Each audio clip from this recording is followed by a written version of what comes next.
Assalamualaikum warahmatullahi wabarakatuh. Perkenalkan, saya Budi Jayaputra, salah satu dosen program studi S1 Ekonomi Pembangunan Fakultas Ekonomi dan Bisnis Universitas Ahmad Dahlan. Pada kesempatan ini, saya akan menunjukkan mata kuliah yang saya ampuh, yaitu Islam Interdisipliner. Mata kuliah ini merupakan salah satu mata kuliah institusional yang disampaikan dengan metode Discovery Learning, Focus Group Discussion, dan Collaborative Learning.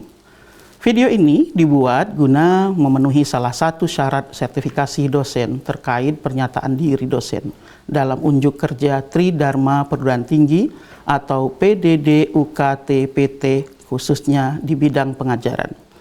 Saya akan memulai untuk menjelaskan deskripsi dan informasi umum dari mata kuliah ini. Mata kuliah Islam Interdisipliner memiliki bobot 2 SKS dan diambil oleh mahasiswa yang telah sampai pada semester 4 di Prodi Ekonomi Pembangunan. Mata kuliah Islam Interdisipliner bertujuan membekali mahasiswa agar mampu menjunjung tinggi nilai kemanusiaan dalam menjalankan tugas berdasarkan nilai-nilai al-Islam dan kemuhammadiyahan, serta menerapkan pemikiran ilmiah dalam pengambilan keputusan dan kajian deskriptif saintifik atau kajian kasus penerapan ilmu, pengetahuan, dan teknologi dengan memperhatikan nilai kemanusiaan sesuai bidang keahliannya.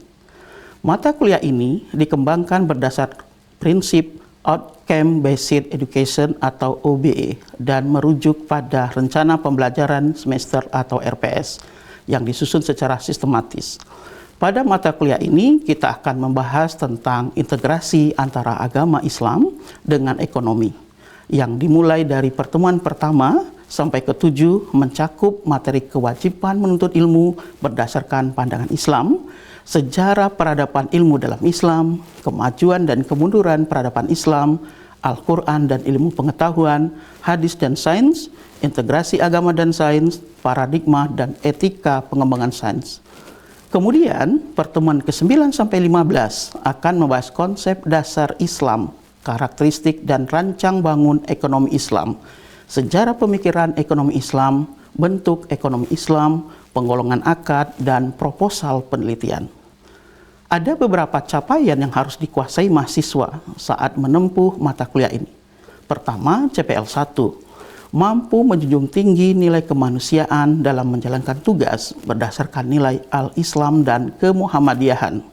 Kedua, CPL 3, menerapkan pemikiran ilmiah dalam pengambilan keputusan dan kajian deskriptif saintifik atau kajian kasus penerapan ilmu pengetahuan dan teknologi dengan memperhatikan nilai kemanusiaan sesuai bidang keahliannya. Referensi utama dan pendukung yang digunakan pada mata kuliah ini bersumber pada 2, yaitu buku dan artikel ilmiah. Yang pertama dari sisi buku, ada buku dari Rizky Firmansyah, Islam dan Peradaban Ilmu. Kemudian Tengku Muhammad Asidiki, Pengantar Fikih Muamalah. Dan ketiga ada tim P3EI UII, Ekonomi Islam. Sedangkan artikel yang ditulis oleh saya selaku dosen beserta dosen-dosen yang lain dan mahasiswa diantaranya adalah jurnal dengan judul Characteristic and Design of Islamic Economy, yang kedua dengan judul Islamic Economy, Buying and Selling Circa Ramadan Agreement of Agreement, dan yang ketiga Basic Concept of Islamic Economic, Purpose of Life Islamic Economic, and Islamic Economic Rationality. Adapun sistem atau metode pembelajaran pada mata kuliah ini dilaksanakan secara sinkron dengan perkuliahan offline dan asinkron dengan menggunakan e-learning UAD. Namun, tentu juga mengutamakan pada proses pembelajaran aktif mahasiswa, sehingga mahasiswa dituntut untuk dapat berperan aktif di dalam kelas, misalnya dengan bertanya dan menjawab soal. Asesmen keberhasilan mahasiswa dilakukan dengan berbagai macam cara, yakni penilaian OBE untuk penguasaan CPL 1 akan dinilai melalui UTS, kemudian untuk CPL 3 akan dinilai melalui tugas dan UAS. Pembelajaran mata kuliah Islam Interdisipliner dilaksanakan selama kurang lebih 16 pertemuan, di mana 14 pertemuan, 1 kali UTS dan 1 kali UAS. Adapun bobot penilaiannya pada pertemuan pertama hingga ke-8 dinilai dengan UTS sebesar 30%. Untuk pertemuan ke-9 sampai 16, penilaian dilakukan dengan tugas sebesar 40% dan UAS sebesar 30%. Total bobot hasil evaluasi pembelajaran sebesar 100%. Demikian informasi yang dapat saya sampaikan mengenai mata kuliah Islam interdisipliner. Berikutnya dapat disaksikan bersama cuplikan dari proses pembelajaran yang saya laksanakan secara tatap muka di ruang kelas. Selamat menyaksikan. Assalamualaikum warahmatullahi wabarakatuh. Waalaikumsalam warahmatullahi wabarakatuh. Kuliahnya kami sudah siang, jadi nuansanya nuansa lemes, ngantuk, ya. Ya, saya awali dulu dengan pantun, nanti jawab cakep ya. Kalau cantik saya cewek jadinya. Oke. Pergi ke pasar membeli daun salam. Tidak lupa mampir ke rumah Pak Camat. Kalau memang kalian umat Islam, dari mana? Jawab salam saya dengan semangat. Assalamualaikum warahmatullahi wabarakatuh. Waalaikumsalam warahmatullahi wabarakatuh. Baru kelihatan wajah-wajah nggak lapar tapi ngantuk. Sebelum kita memulai pelajaran kita kuliah hari ini, seperti biasa kita awali dengan membaca basmalah dan berdoa. Bismillahirrahmanirrahim. Raditu billahi rabba wa bil islami dina wa bi Muhammadin nabiyya wa rasulah. Rabbi zidni ilma warzuqni fahma. Sebagaimana yang sudah kita sampaikan di awal pertemuan, ya, di RPS kita bisa lihat materi kita itu tentang Islam interdisipliner. Dari awal kita sudah lihat materi yang akan kita pelajari itu tujuannya untuk apa saja, kemudian tujuan dari materi kita itu arahnya kemana, sudah kita sampaikan di awal. Tentunya yang paling pokok adalah materi ini nanti merujuk kepada bagaimana ekonomi dalam pandangan Islam. Nah, teman-teman semua, rujukan utama kita yaitu buku Islam dan Peradaban Ilmu karya Bapak Rizky Firmansyah. Kemudian ada pendukung yang teman-teman sudah membaca bukunya, termasuk juga di dalamnya adalah artikel-artikel jurnal yang saya tulis bersama teman-teman, ya. Di sini juga ada karya tulis dari teman-teman kita, para dosen, ya, termasuk juga ada Pak Rifki, Pak Marus, Bu Indana, Bu Lestari, ya. Termasuk juga penelitian kita dimasukkan ke dalam jurnal yang langsung berkaitan dengan tema perkuliahan kita hari ini, yaitu tentang Islamic Economic Buying and Selling serta Rahan dan Agreement. Nah, ekonomi Islam juga kita merujuk kepada artikel pengabdian masyarakat, ya, seperti sosialisasi dan edukasi keuangan, ya, yang dilakukan Ibu Indana bersama teman-teman dan semuanya dari dosen-dosen IP semuanya. Nah, kita lanjutkan materi-materi di awal. Kita sudah berbicara tentang sejarah, ya, kemudian bagaimana pandangan Al-Quran dan hadis terkait dengan ilmu pengetahuan, paradigma dan etika. Pada pertemuan setelah UTS, kita masuk kepada konsep dari ekonomi Islam itu sendiri. Pada hari ini di pertemuan ke-12 kita fokusnya kepada bentuk ekonomi Islam, ya, sebagaimana tadi jurnal yang sudah saya sampaikan, yaitu tentang jual beli, sirkah, rahan dan penggolongan akad. Nah, disinilah nanti kita akan lihat bagaimana seharusnya konsep ekonomi Islam. Teman-teman sekalian, berdasarkan RPS tadi, kita pertemuan ke-12 akan membahas tentang bentuk ekonomi Islam. Selama ini yang kita lakukan dan berkembang di dunia ini kebanyakan adalah ekonomi konvensional. Pertanyaannya, dengan ekonomi konvensional itu teman-teman sudah merasakan kenyamanan belum? Pernah tidak merasakan bukan semakin bahagia tapi semakin susah dan sulitnya ekonomi? Nah, di sini kita akan berbicara bagaimana Islam itu berbicara tentang konsep sebuah ekonomi. Kita akan berbicara ya tentang ekonomi Islam dari sudut jual beli, syirkah, rahan, dan penggolongan akad. Apa yang akan kita bicarakan nanti? Bagaimana memahami konsep dan bentuk-bentuk utama ekonomi Islam, khususnya jual beli, syirkah, dan rahan. Yang kedua, mengidentifikasi dan menjelaskan penggolongan akad berdasarkan sifat dan konsekuensi hukum dalam ekonomi Islam. Nah, ini saya tanya sama teman-teman, materi yang telah lalu masih ingat tidak? Konsep ekonomi Islam itu ada berapa? Satu, dua, tiga. Kenapa harus adil? Supaya adil, supaya ada pemerataan. Pernah dengar penimbunan barang? Pernah dengar berita minyak mahal ternyata ditimbun? Pernah merasakan masker mahal? Kenapa? Karena ada penimbunan barang dan distribusi yang tidak adil. Ya, nah itu. Ini yang teman-teman jawab tadi. Kemudian dalam Islam itu, ya, ada yang dinamakan prinsip utama transaksi ekonomi. Yang apa kita harus lakukan, hindari adalah riba. Sudah pernah kenal riba? Belum. Gharar, apa tahu itu gharar? Gharar itu adalah sesuatu yang masih belum jelas. Kemudian maisir, ada yang tahu maisir? Bukan Mesir. Maisir itu adalah yang berbau dengan judi.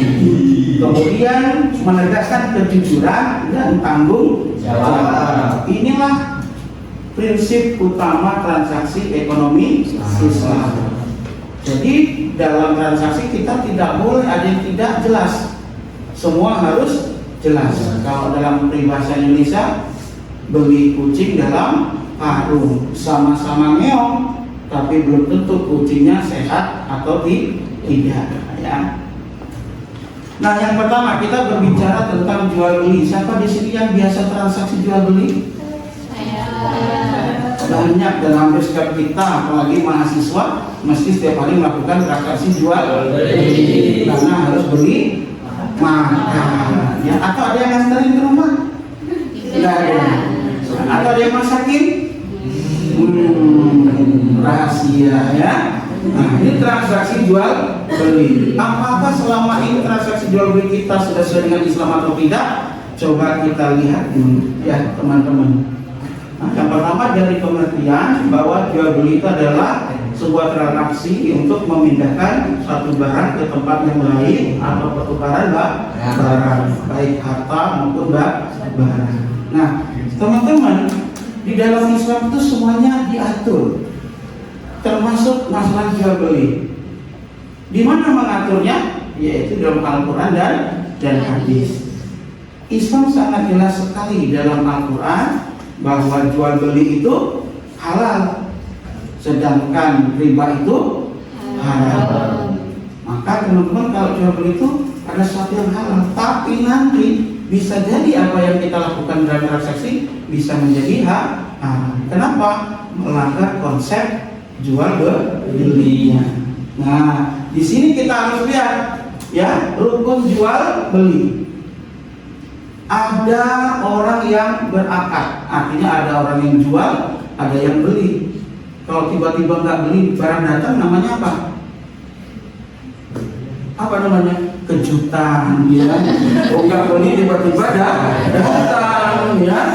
Atau sebaliknya, mau beli nggak ada orangnya. Itu namanya apa? Terkejut, ya. Mau beli nggak ada orangnya. Jadi harus ada penjual, ada yang beli. Kemudian ada silot. Silot itu akad, ya, ijab kabul antara penjual dan pembeli. Jadi, Mbak, saya beli pensilnya 1. Yang jual, oke, ini saya jual ke kamu harganya 5.000. Nah, itu artinya ada barang yang dibeli, kemudian ada nilai tukar. Ini namanya rukun jual beli. Kemudian ketika kita sudah tahu rukunnya, jual beli itu juga ada syarat barang yang dijual. Jadi tidak sembarangan barang itu dijual, syaratnya ada. Yang pertama suci. Kira-kira apa maksudnya suci itu? Bersih. Wudu dulu maksudnya gitu? Atau mandi junub? Oh enggak. Tidak najis. Contohnya apa barang najis itu? Hah? Apa mas? Kotoran hewan. Apalagi? Yang mengandung babi. Nah ini ya, ini penting, bermanfaat atau tidak.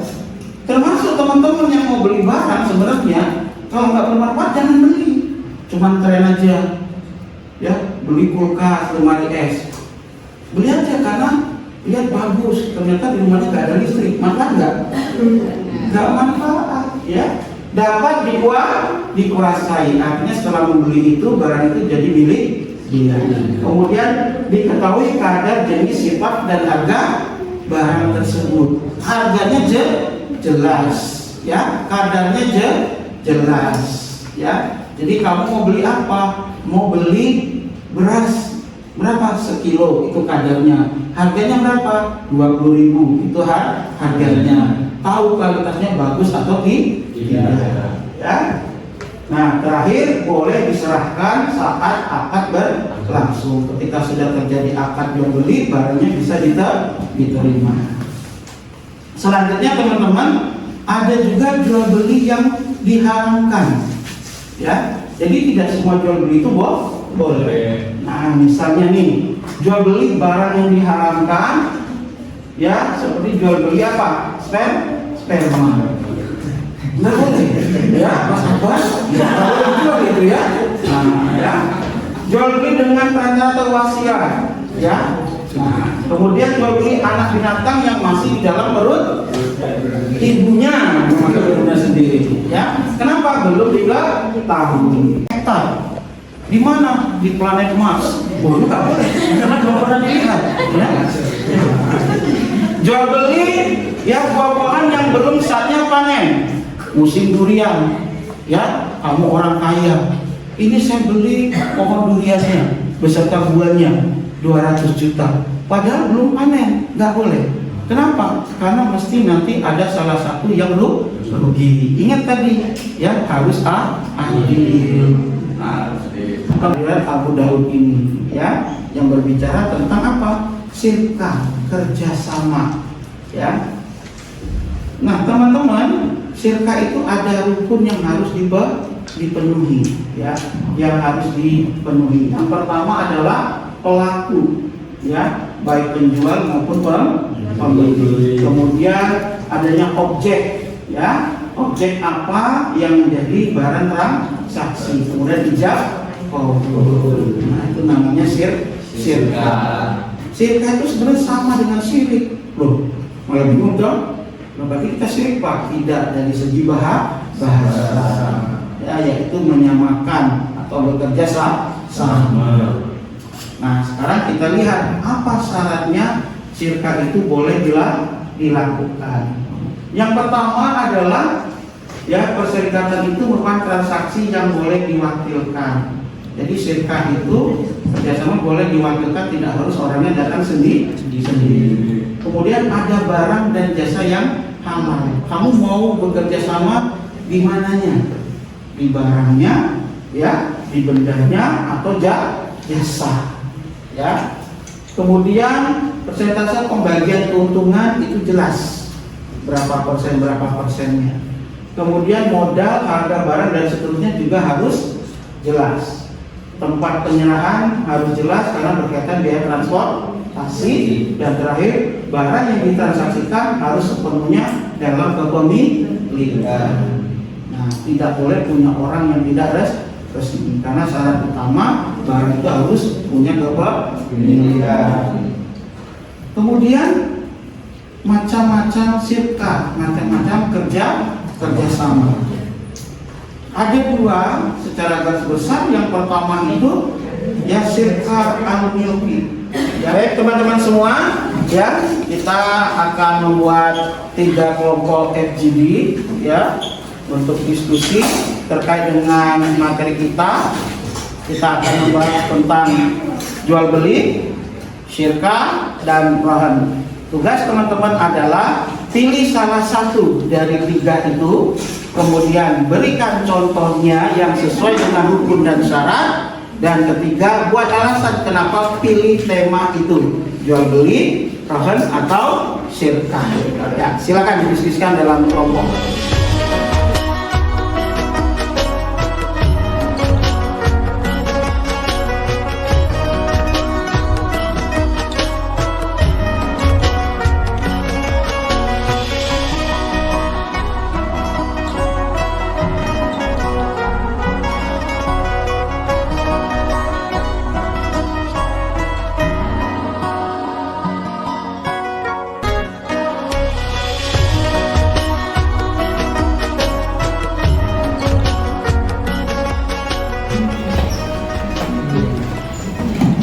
Ya, sekarang waktunya untuk memperjelas ya dari FGD apa tema dipilih, kenapa memilih itu, ya, kemudian contohnya apa.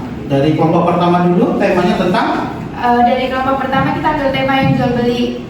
Di situ kenapa kita ambil yang jual beli, karena di dalam jual beli itu pasti ada orang yang berangkat ya. Maksud dari orang berangkat itu ada penjual dan pembelinya.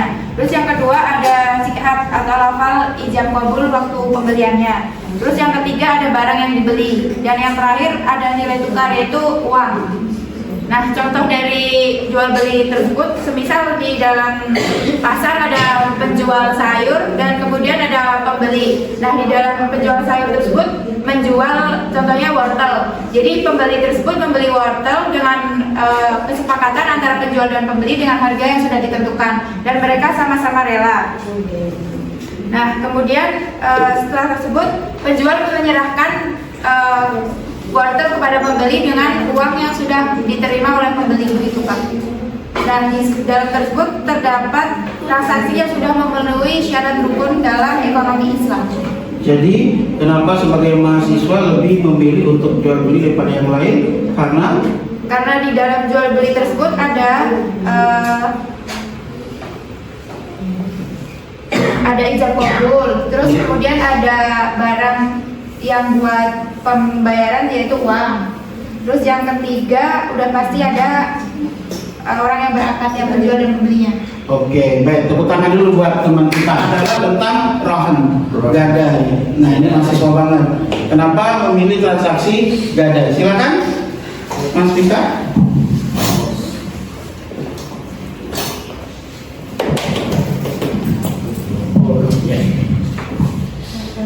Assalamualaikum warahmatullahi wabarakatuh. Kami dari kelompok 2 mengambil tema itu rahan. Rahan itu adalah gadai, teman-teman. Jadi secara bahasa rahan berarti tetap atau menahan. Secara istilah, rahan adalah menjadikan suatu barang yang bernilai sebagai jaminan utang agar si pemberi utang bisa mengambil haknya jika si peminjam tidak dapat membayar utangnya. Jadi contohnya itu kenapa kami mengambil rahan ini, Pak? Karena rahan itu kan gadai dan sesuai dengan kebutuhan mahasiswa. Kenapa? Karena teman-teman itu sering telat kiriman mungkin ya, jadi bisa menunggu kiriman itu dengan menggadai barangnya dulu, Pak. Ya. Laptop digadai dulu, kalau kiriman udah dapat kiriman baru kita ambil laptopnya, dan itu diperbolehkan dalam Islam, Pak. Ini pengalaman pribadi atau temannya? Pribadi sama teman-teman. Oh, ya. Oke, tepuk tangan dulu ya. Oke, baik, terima kasih teman-teman ya. Jadi jangan lupa nanti ketika selesai dari pekan ini teman-teman juga bisa melihat artikel-artikel, nanti akan saya share juga di grup kelas kita untuk memperdalam pengetahuan tentang bentuk-bentuk ekonomi Islam ya. Saya untuk mengakhiri pertemuan ini ada sebuah pantun ya. Otot kawat tulang besi, dikira cukup ternyata suhu. Cukup sekian presentasi. Kami ucapkan matur, thank you. Terima kasih teman-teman untuk kehadirannya. Kita dengan hamdalah. Alhamdulillah. Assalamualaikum warahmatullahi wabarakatuh.